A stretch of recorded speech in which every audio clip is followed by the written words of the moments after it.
Yo, what's up, everyone? So we have a backlog review because I had a fellow YouTuber. You want to check out his channel? It's called The Quirky Garage 1999, and he saw one of my videos on the I think it was the Pico Apollo Intensa, and he asked me to show my top five models because in that video I mentioned that was one of my top five technically advanced models. So this model I think might fall into the top five. I'm not 100% sure, but I figured it'd be a good opportunity to talk about this model. This model was made by a company called Timothy and Pierre. They tend to focus on Singer Porsches. So I always heard about Singer Porsche, but I never really knew anything about them. So this is another case of me learning through collecting model cars. Singer was established by a gentleman, Rob Dickinson. He was an ex-car designer, so he knows a little bit about cars, obviously. He's also the lead singer of a rock band called Catherine Wheel. Never heard of it, sorry. And I just assumed Singer was located in Germany or Europe. But no, in 2008 he established the company, and I think they're based in California. And I always knew that they did like 9/11 restorations, and then I think later I read that they actually make their own cars. So that's the understanding of what Singer is all about. The name came about because someone recommended that he called a company called Norbert because there's a legendary Porsche racing engineer by the name of Norbert Singer. But Rob Dickinson, being a singer himself, thought it might make more sense to just call the company Singer because he is a musician, right? So I read an article online about all this stuff, and that article I think was from 2019. And at that time, they had completed 125 Porsche restorations, and they have orders for another 125. And they're also supposed to be delivering their own design called the DLS, which is the Dynamics and Lightweighting Study car. That's some improper English, but that thing was supposed to be $1.8 million. So I kind of thought the singers were like maybe 50 grand, but it turns out the internet saying they're around 500,000 and obviously higher. So always learning.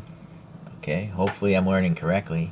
You know, you can question internet sources a lot, but I'll believe that. It sounds plausible. Okay, so these are images of Singer Porsches. They always have this Singer script back there. And this is the one that closest resembles this model, it seems, other than the snowboard on the top of the thing. I think like a lot of people, I just buy models that look cool, and I used to snowboard, so that's why I bought this one. I'm like, what? A snowboard on a metal rack on a Porsche? Had to have it. And so this is one of my early purchases. Probably purchased in November or December last year when I first started collecting 1/64 scale. Okay, so let's look into this. I don't have the original packaging. I don't have room to keep a lot of the stuff, so that paper box is gone. I have no idea if this is licensed, but it has 507, 599, so I reckon that this colorway with this snowboard, they only made around 600 of them, and I got one of the later ones. I will say this model was pretty expensive. Timothy and Pierre models are very expensive, so that's why this is the only one I have in my collection. I know that on another channel in my subscriptions, Twice Diecast, he has one where it's the Targa version, where it has the metal, Targa back. So you want to check that out. It's got a cool satin finish, the one he has. I don't know, maybe one day I'll buy another one. I see them at my local shop, and they always look awesome. I always look at them and I'm like, ooh, that's so cool. But then I look at the price and I'm like, oh, I think I could buy a lot more other models that are close to as good. Okay, so that was a lot of introduction, sorry, but it's an expensive model, and I've never even talked about this brand in depth before, so this is going to be a long review. Looking at the Fuchs wheels, or you can pronounce it in a more swear fashion, but you can see that they're hollow there, so that's what I like about this brand here. They're making the wheels very realistic. I wouldn't doubt that these rims are actually milled aluminum, based on the cost of this model. But I'm not sure for 100% sure. I'm not going to take it off the base. There are 2 screws. I'm quite positive it would never roll because you can see the tire so jammed up into that fender. It's not meant to roll, it's just meant to look nice. So a criticism actually is that's not very realistic. When I look at the photograph, there is a little tiny air gap above that tire. So the back is a little better, but this one is just lowered too much. In fact, I should probably actually unscrew it a little bit to release the tension. Let's see if that does anything.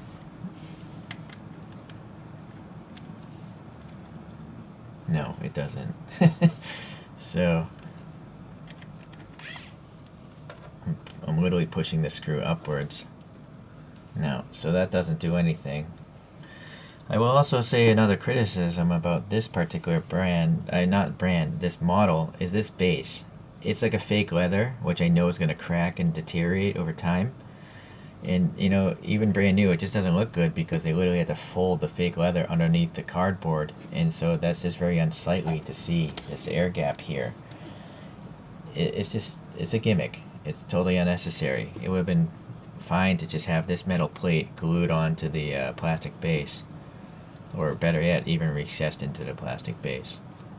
It is a nice placard though. I mean, it's photo etched. You can see the depth of the text and stuff like that, so that's cool. Okay, back to this guy here. We got the door handles here. They're separate chromed pieces, as well as the mirrors and what looks like possibly a fuel filler door. So that's interesting. Most Porsche, correct me if I'm wrong, but I thought fuel fillers on these classic Porsches were either right here or maybe there. Who knows? Well, I don't know. So please leave a comment. Maybe that's not a fuel filler. Maybe that goes to something else. Or maybe there's multiple fuel tanks. I don't know. Okay, so the Porsche is printed very nicely here. I think it's printed on top of the paint. So it's a tampo print. It's not clear coated, unfortunately.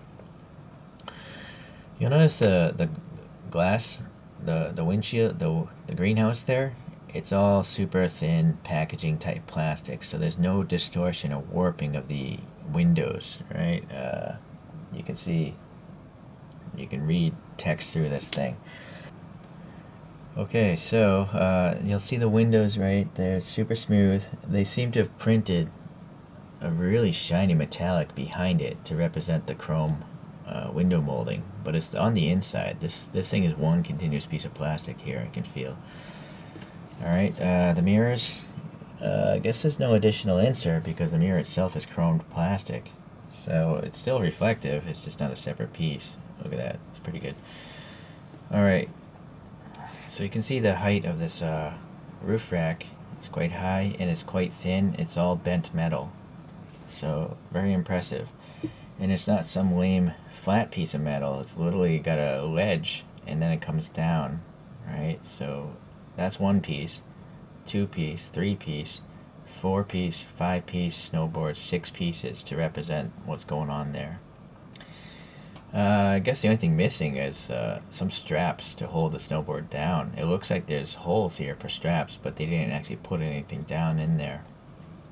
It was probably a great idea in concept, but they tried it and it's probably too difficult to reliably do. Alright, so the front end here. So we got the head, well, let's start with the crest. How good is that? It's alright.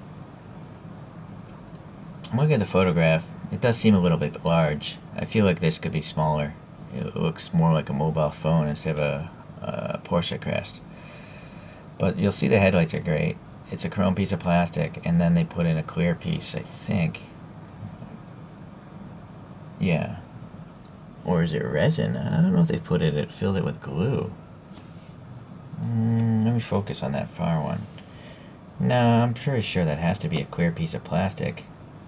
But anyways, it's very well done. I mean, you can see they molded in a little light bulb back there.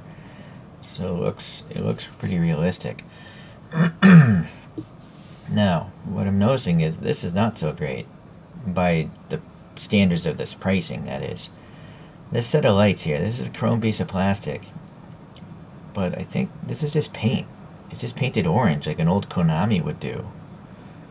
So I didn't even notice that. You know, this is one of my early purchases. I wasn't actually looking at these through 4x magnification, or with a dental pick. I never thought I'd be doing this, but here we are. So this is weak. You know, this should be clear orange in a clear piece of plastic here on top of this, just like here, right? So Timothy and Pierre, you kind of cheaped out there. It's for the price of this model, I would expect more plastic. Even an Inno 64 would very likely have clear plastic there. Okay, so there's some black here, and I can feel a texture. I don't know if it's a separate plastic piece or not, though. See, there's a little bit of the body color there, so it might be a separate piece. I can feel a little ledge there. So it's interesting that they would put separate pieces there. You know, these might actually, they could possibly be metal pieces. It's hard to tell without taking it off the base, which again I'm not going to do. That's obviously a separate piece of chromed plastic. The windshield wiper blades are separate pieces. You can see the little reflection underneath the arm there. I'm not going to touch them, those will be really fragile. Tiny little dots there. I would have to assume those are for like wiper fluid. Okay. So this side, pretty much the same as the other side. You'll notice that there's no paint imperfections. There's no scratch. Oh, what is this though? Every time I say it. So that is an imperfection. So that's unfortunate. Timothy and Pierre not looking so hot here for the price again. That's the key thing. Alright, so we got the back here, the glass again. Yeah, that's perfectly smooth. So this silver and black is printed on the inside surface. This is I think a metal piece here. Photo etched just like the name placard there. You can see, I think that says 4.0. Maybe it's a 4-liter engine. Singer, that's some sort of foil sticker it seems. Glued down. Yeah, there's some glue residue there. I'm picking away. Okay. The Porsche, now this looks like a decal. You can see the clear in between the letters. So I think that's a decal, so that's kind of weak also. And then the license plate, I don't know if that's a separate piece. I don't think it is. No, I don't know, maybe it is. But anyways, it was probably glued on before they painted the body color. It is accurate to the real photograph. Okay. These are super nice exhaust tips. I'm pretty sure these might be metal. They're just so perfectly concentric, even way in there. I have a feeling these are milled, CNC milled pieces of metal, like you would get on a Gundam accessory kit. A little silver paint down here for the exhaust. So same thing, rear lights, painted. That's weak for this price. This is painted. I can accept that. And then these are chromed plastic bumperettes. And then this black stripe for the molding is carrying across very nicely. It's not bad. It's not too wavy. Okay. So, I discovered some things, Under 4 times magnification, there's a paint problem here. Well, what I'm going to guess is maybe they used super glue to glue these in and they screwed up. And, they couldn't get it off in time. So that is a quality control problem. These little lights, though, are simply a design problem. That was a conscious choice by Timothy and Pierre to save money. And yet, this model it's very expensive. It's in the upper end of all resin models. This is resin, it's not die-cast metal. So, if this thing costs 5 times as much as a Mini GT, it should be 5 times more work, in my opinion. I don't know. What do you guys think? Is there 5 times more work going on in this model? 3 times easily, yes. 4, I don't know. It's hard to say. Let's see about the interior. It does just seem to be black though. So, okay. Well, this is nice. Let me try to focus and zoom on that instrument cluster because I think there's actually gauges. So that's a redemption of a minor extent. You can see all the gauges in the dashboard. The seats, yeah, they're molded as one would expect. There seems to be a roll cage in this thing as well.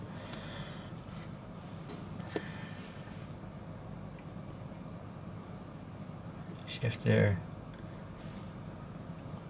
Oh boy, it's so hard to hold. I'm trying to see if there's something like Singer written on that dashboard or in the glove box area. There is not. Okay. Or are there seatbelt harnesses? No. So that's not a really, I mean, it's nice to see the instrument cluster, but you'll see that on a BM's Creation or Inno64, or I think a lot of some Tarmac Works, the newer ones have that as well, and they cost 1/3 or even less than that than the price of this. So again, I do feel like now this brand is kind of very overpriced. To me, I'm feeling like this model is worth $40 just because of this snowboard rack. Possibly, I don't know if you'd ever see it in 30. I suppose it depends if these are metal wheels. That would be a big cost, right? Okay, so those are just random thoughts and opinions. Let's pull up a couple other Porsches from some other brands, and you can kind of see the difference as to why this thing costs so much, and then you can decide for yourself if you think it's worth it or I got ripped off, which happens a lot. Yeah, my financial decisions are not very wise to follow, by the way. So we have a TLV to make a limited vintage. This is one of their latest reissues of the very classic first Porsche 911. And boy, I mean, this costs like 1/3 or 1/2, between 1/2 and 1/3. But this definitely has a lot of shortcomings because it was designed back in 2010. So we're talking quite a ways back. They have the bases riveted together, which is super weak. The license plate's pretty thick. At least this one has a mirror, but their wheels never seem to have air passing between the spoke holes on their classic cars. The more modern ones seem to, but not the classic ones. So this one just, there's no instrument gauges, but at least it has a steering wheel of a different color. And then this is all plastic. This one also has a QC problem. And then they never have anything on the license plate, which is another gripe of mine from this brand. Alright, well, anyways, that's TLV. Now Kyosho, here's a Kyosho blister pack. So this probably was like $6 when it first sold. So this is why I like Kyosho so much. They're extremely well detailed for the price. They're not the best models, but they're pretty good for the price. You'll see it has the plastic headlights and taillights in this case, right? How does this $6 model have plastic taillights, and this thing that costs probably 10 times more doesn't? So you can see why I'm getting a little angry. I'm starting to realize I definitely got ripped off. Okay, but Kyosho blisters never have any detail on the interior, it seems. They're just plain black plastic, and so that's the case there. But the wheels do pass air. Unlike a TLV, there is air passing between these spoke holes. There, you can see it right there as the thing spins behind. Okay. So that's, I think, one of their older castings, maybe, Kyosho. Here's one of the newer Porsche collection cars, I think. This is a GT2 RS. It's still an older one because I can tell that it's still press fit together. The newest Kyoshos have screws. But you can just see the tightness. It's got separate plastic mirrors, where this one's got casted in mirrors. The wheels here, well, the wheels weren't bad on that other one, but these are nicely crisp, detailed wheels. There's a tiny carbon fiber texture on this. You can kind of see a little cross hatching going on. But again, plain black interior. Plastic headlights. This is painted. But again, plastic taillights, multiple colors, silver and red here in this case. So again, this probably $7 or less when it was first sold. And it seems the battery died in my display, so sorry about that. One last brand I'm going to bring up because they're on eBay all the time. It's called Baofeng. The odd thing about Baofeng is they're actually made by Kyosho. You see, it actually says Kyosho here, and then Baofeng over here. So a lot of similar details. The only thing that really holds Baofeng back, these giant badges. That badge is so oversized it really makes the model look bad. But this, definitely some more QC problems going on as well. Okay, so I'm not even going to put that on there. It's not worth doing. So, in conclusion, I discovered that I found some quality control problems. The brand is cheaping out on their turn signals and rear taillights, but possibly it might have metal rims for the wheels, and then everything is nicely detailed. I also think the exhaust tips are metal. So I think this still might fall into my top 5 models for technical achievement or amount of parts and details jammed into one little 1/64 scale model. But I'm now realizing maybe this is why, maybe I shouldn't buy more of these. As much as I like seeing them at the store, they're just so expensive. I'm not sure if I'm willing to buy them, knowing now that the other models will have plastic turn signals and taillights and stuff, right? So, alright, well, I have another backlog video coming up, and hopefully you guys will hang out for that. But until then, thanks for watching.